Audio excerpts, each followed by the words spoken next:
ओम शांति। अव्यक्त महावाक्य है, प्रीत बुद्धि की निशानियाँ। प्रीत बुद्धि की निशानियाँ 2272 सभी अव्यक्त रूप में स्थित हो। बाबा कहते हैं, यह तो जानते हो कि अव्यक्ति मिलन अव्यक्त स्थिति में स्थित रहने से ही कर सकते हो। अपने आप से पूछो, अव्यक्त स्थिति में स्थित रहने के अनुभवी मूर्त कहाँ तक बने हैं। अव्यक्ति स्थिति में रहने वाला का सदा हर संकल्प हर कार्य अलौकिक होता है। ऐसा अव्यक्ति भाव से व्यक्त देश और कर्तव्य में रहते हुए भी कमल पुष्प के समान न्यारा और एक बाप का सदा प्यारा रहता है। ऐसा अव्यक्ति भाव में व्यक्त देश और कर्तव्य में रहते हुए भी कमल पुष्प के समान न्यारा और एक बाप का सदा प्यारा रहता है। ऐसे अलौकिक अव्यक्ति स्थिति में सदा रहने वाले को कहा जाता है अल्लाह। लोग टाइटल तो और भी हैं, ऐसे को ही प्रीत बुद्धि कहा जाता है। प्रीत बुद्धि और विपरीत बुद्धि दोनों के अनुभवी हो, इसलिए आप लोग मुख्य स्लोगन लिखते भी हो, विनाश काले प्रीत बुद्धि पांडव विजयंती और विनाश काले विपरीत बुद्धि विनश्यंती। इस स्लोगन को सारे दिन आप लगाते हो कि कितना समय प्रीत बुद्धि अर्थात विजयी बनते हो और कितना समय विपरीत होने से हार खा लेते हैं। जब तो विनाश काले प्रीत बुद्धि पांडव विजयंती और विनाश काले विपरीत बुद्धि विनश्यंती। इस स्लोगन को सारे दिन में अपने आप से लगाते हो कि कितना समय प्रीत बुद्धि अर्थात विजयी बनते हैं और कितना समय विपरीत होने से हार खा लेते हैं। जब माया से हार खाते हो तो क्या प्रीत बुद्धि हो? प्रीत बुद्धि अर्थात विजय। तो जब दूसरों को सुनाते हो कि विनाश काले विपरीत बुद्धि मत बनो, प्रीत बुद्धि बनो, तो अपने को देखते हो कि इस समय हम प्रीत बुद्धि हैं या विपरीत बुद्धि हैं। प्रीत बुद्धि वाला कब श्रीमत के विपरीत एक संकल्प भी नहीं उठा सकता। तो चेक करेंगे प्रीत बुद्धि वाला क्या होता है। कभी भी श्रीमत के विपरीत एक संकल्प भी नहीं उठा सकता। अगर श्रीमत के विपरीत संकल्प व वचन व कर्म होता है तो क्या उसको प्रीत बुद्धि कहेंगे? प्रीत बुद्धि अर्थात बुद्धि की लगन व प्रीत एक प्रीतम के साथ सदा लगी हुई हो। जब एक के साथ सदा प्रीत है तो अन्य किसी भी व्यक्ति या वैभवों के साथ प्रीत जुट नहीं सकती, क्योंकि प्रीत बुद्धि अर्थात सदा बाप दादा को अपने सम्मुख अनुभव करेंगे। जब बाप याद सम्मुख है तो ऐसे सम्मुख रहने वाले कब विमुख नहीं हो सकते। विमुख होते हैं अर्थात बाप सम्मुख नहीं है।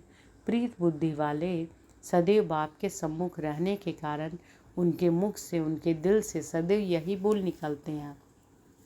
क्या निकलते हैं? तुम्ही से खाऊं, तुम्ही से बैठूं, तुम्ही से बोलूं, तुम्ही से सुनूं, तुम्ही से सर्व संबंध निभाऊं, तुम्ही से सर्व प्राप्ति करूं। उनके नैन उनका मुखड़ा ना बोलते हुए भी बोलते हैं। तो ऐसे विनाश काले प्रीत बुद्धि बने हो अर्थात एक ही लगन में एक रस स्थिति वाले बने हो। जैसे साकार रूप में साकार देश में वरदान भूमि में जब सम्मुख आते हो तो जैसे सुना वैसे ही सदा प्रीत बुद्धि का अनुभव करते हो ना, अनुभव सुनाते हो ना।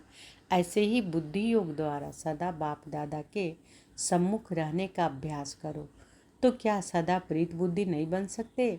जिसके सम्मुख है ही सदा बाप दादा, तो जैसे सूर्य के सामने देखने से सूर्य की किरणें अवश्य आती हैं, इसी प्रकार अगर ज्ञान सूर्य बाप में सदा सम्मुख रहो इसी प्रकार अगर ज्ञान सूर्य बाप के सदा सम्मुख रहो तो ज्ञान सूर्य के सर्व गुणों की किरणें अपने में अनुभव नहीं होगी। ज्ञान सूर्य की किरणें ना चाहते भी अपने में धारण होते हुए अनुभव करेंगे, लेकिन तब जब बाप के सदा सम्मुख होंगे तो सदा बाप को सम्मुख अनुभव करते हैं। उन्हों की सूरत पर क्या दिखाई देगा, जिससे बाप स्वयं ही समझ जाएंगे कि यह सदैव बाप के सम्मुख रहता है। तो बाबा क्या कह रहे हैं कि ज्ञान सूर्य की किरणें ना चाहते भी अपने में धारण होते हुए अनुभव करेंगे, लेकिन तब जब बाप के सदा सम्मुख होंगे तो जो सदा बाप को सम्मुख अनुभव करते हैं उन्हों की सूरत पर क्या दिखाई देगा, जिससे आप स्वयं भी समझ जाएंगे कि यह सदैव बाप के सम्मुख रहता है। जो साकार में भी सम्मुख रहते हैं उन्हों की सूरत पर क्या रहता है? साकार में सम्मुख रहने का तो सहज अनुभव कर सकते हो।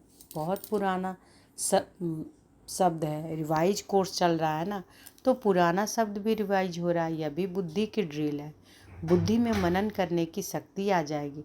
अच्छा, एक तो उनकी सूरत पर अंतर्मुखता की व अंतर्मुखी की झलक रहती है, और दूसरा अपने संगम युग की और भविष्य की सर्वसम्मान की फलक रहती है। समझा? एक झलक दिखाई देती है, दूसरा फलक दिखाई देती है। तो ऐसे सदैव न सिर्फ फलक दिखाई दे लेकिन झलक भी दिखाई दे, हर्षित मुख के साथ अंतर्मुखी भी दिखाई दे। ऐसे को कहा जाता है सदा बाप के सम्मुख रहने वाले प्रीत बुद्धि। अगर सदा यह स्मृति रहे कि तन का किसी भी समय विनाश हो सकता है, तो यह विनाश काल स्मृति में रहने से प्रीत बुद्धि स्वतः हो ही जाएगी। जब विनाश का काल आता है तो अज्ञानी भी बाप को याद करने का प्रयत्न जरूर करते हैं, लेकिन परिचय के बिना प्रीत जुट नहीं पाती। अगर यह सदा स्मृति रहे कि यह अंतिम घड़ी है, अंतिम जन्म नहीं, अंतिम घड़ी है, यह याद रहने से और कोई भी याद नहीं आएगा, फिर ऐसे सदा प्रीत बुद्धि हो? बाबा पूछते हैं, श्रीमत के विपरीत तो नहीं चलते हो? अगर मनसा में भी श्रीमत के विपरीत व्यर्थ संकल्प व विकल्प आते हैं तो क्या प्रीत बुद्धि कहेंगे? ऐसे सदा प्रीत बुद्धि वाले रहने वाले विजय रत्न बन सकेंगे। विजय रत्न बनने के लिए अपने को सदा प्रीत बुद्धि बनाओ, नहीं तो उच्च पद पाने के बजाय कम पद पाने के अधिकारी बन जाएंगे। तो सभी अपने को विजय रत्न समझते हो? कहाँ भी किस प्रकार से कोई साथ प्रीत ना हो, नहीं तो विपरीत बुद्धि की लिस्ट में आ जाएंगे। जैसे लोगों को प्रदर्शनी में संगम के चित्र पर खड़ा करके पूछते हो कि अभी आप कहाँ हो और कौन हो। संगम पर खड़ा करके क्यों पूछते हो? क्योंकि संगम है उच्च उच्च स्थान व युग। इसी प्रकार अपने आप को ऊंची स्टेज पर खड़ा करो, फिर अपने आप से पूछो कि मैं सदा प्रीत बुद्धि हूँ। तो सदा पूछेंगे अपने आप से कि मैं सदा प्रीत बुद्धि हूँ व नहीं हूँ। वह कभी प्रीत बुद्धि की लिस्ट में आते हो, कभी निकल जाते हो। अगर अब तक भी सदा प्रीत बुद्धि नहीं बने, अर्थात कहाँ न कहाँ सूक्ष्म रूप में व स्थूल रूप में किससे भी कहाँ भी प्रीत लगी हुई है, तो वर्तमान समय जबकि पढ़ाई का कोर्स समाप्त हो, रिवाइज कोर्स चल रहा है, तो इससे समझना चाहिए परीक्षा का समय कितना समीप है।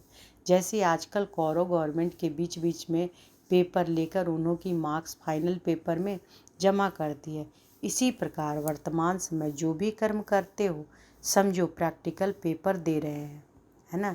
तो वर्तमान समय जो भी कर्म करते हो समझो प्रैक्टिकल पेपर दे रहे हैं, और इस समय के पेपर की रिजल्ट फाइनल पेपर में जमा हो रही है।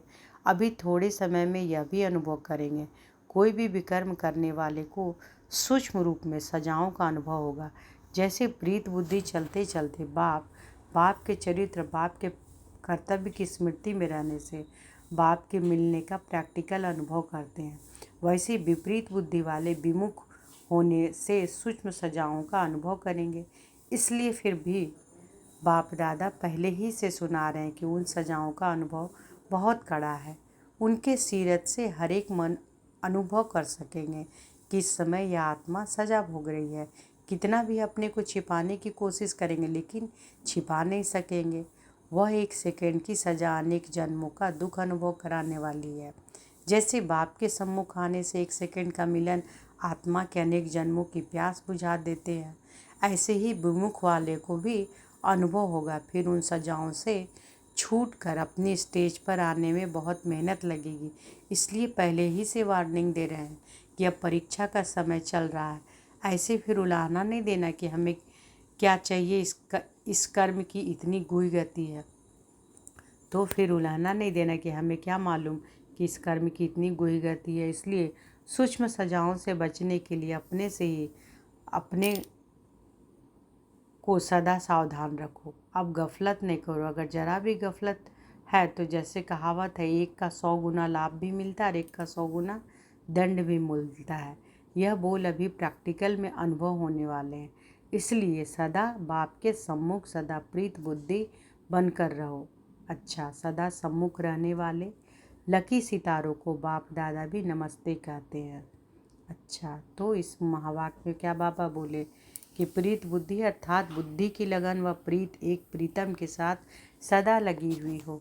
जब एक के साथ सदा प्रीत है तो अन्य किसी भी व्यक्ति व वैभवों के साथ प्रीत जुट नहीं सकती, क्योंकि प्रीत बुद्धि अर्थात सदा बाप दादा को अपने सम्मुख अनुभव करना। अच्छा, ओम शांति।